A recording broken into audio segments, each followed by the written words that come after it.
الله أكبر الله أكبر الله أكبر الله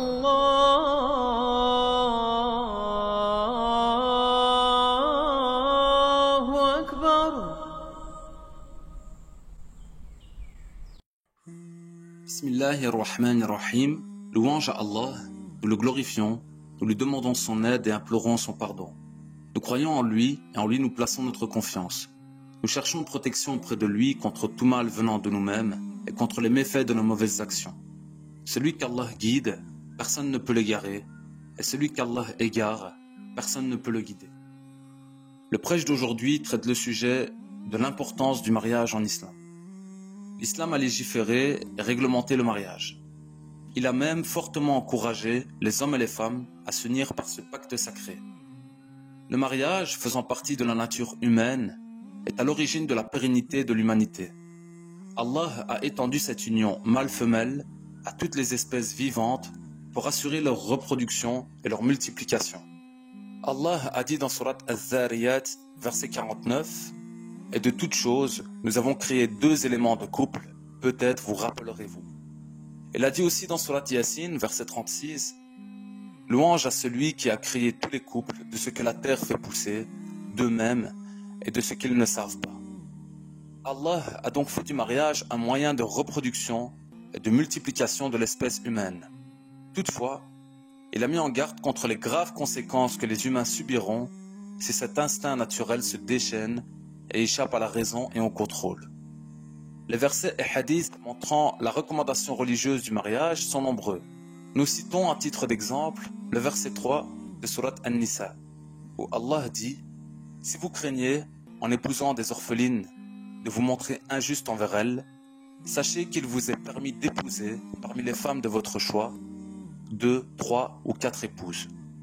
Mais si vous craignez encore de manquer d'équité à l'égard de ces épouses, n'en prenez alors qu'une seule. » Notre messager Mohammed sallallahu alayhi wa sallam a dit à ce sujet « Ô jeunes, que celui d'entre vous qui en a les moyens se marie.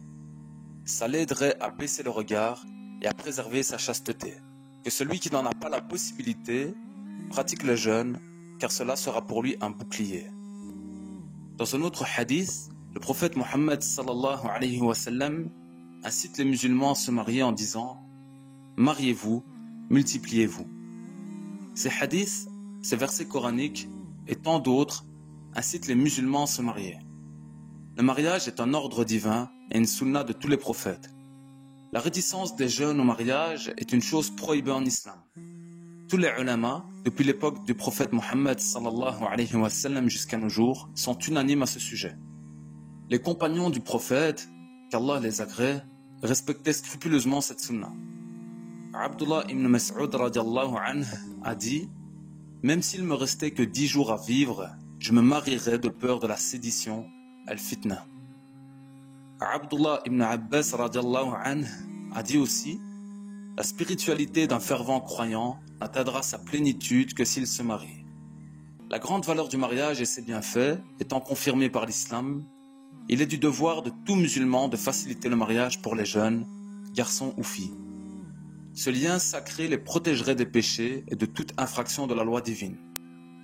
En islam, le mariage est une sunna des messagers et des prophètes.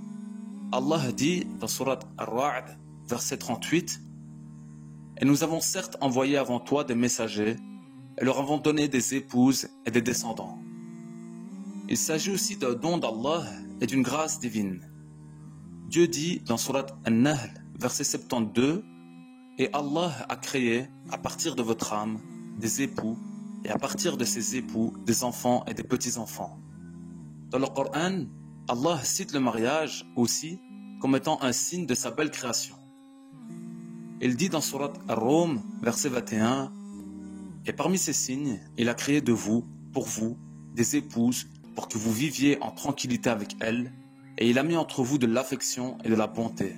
Il y a en cela des preuves pour des gens qui réfléchissent. Ô Allah, mets-nous parmi ceux qui écoutent la parole et suivent le meilleur d'entre elles. Amin. Walhamdulillahi Rabbil Alamin. »